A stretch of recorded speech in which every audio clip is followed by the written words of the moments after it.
what could it mean to live a philosophical life today, right now, as we talk?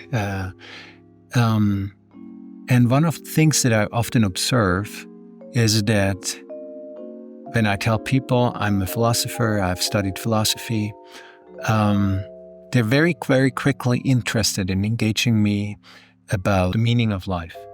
And inevitably, they thereby imply that philosophy is about the meaning of life, right? Equally, I observe that when I'm part of conversations about philosophy with people who haven't studied philosophy, that they read philosophers because they're worldview needy. They read a philosopher in order to find a philosopher that provides them with the worldview that they long for. So most people are longing either, or understand living a philosophical life, either as the hunt for meaning or the hunt for a worldview. And yet, on that level, philosophy is just something like a subjective preference. It's kind of a value judgment. There's no saving grace to these kinds of discussion, because you have your worldview / philosophy, I have mine, others have theirs, like whatever. It's just a subjective value judgment.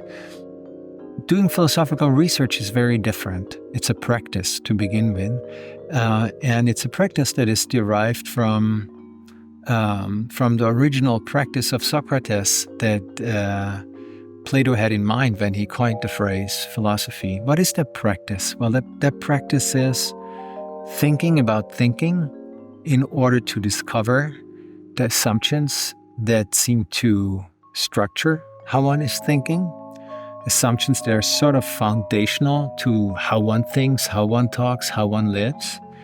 And at the very least, you want to think through those assumptions. Do you want to have them? Is this how you want to live? Is this who you want to be?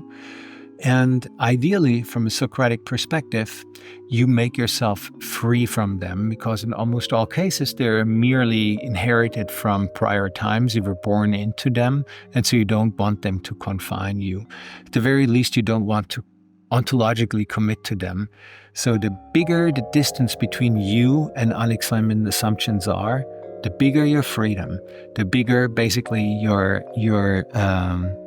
autonomy or liberty. Now, Socrates had this extra little observation, and that is, each time you let go of an assumption, meaning each time you grow the distance between yourself and an assumption, you have a moment of bliss. You experience a moment of pure freedom, pleasure, joy, happiness.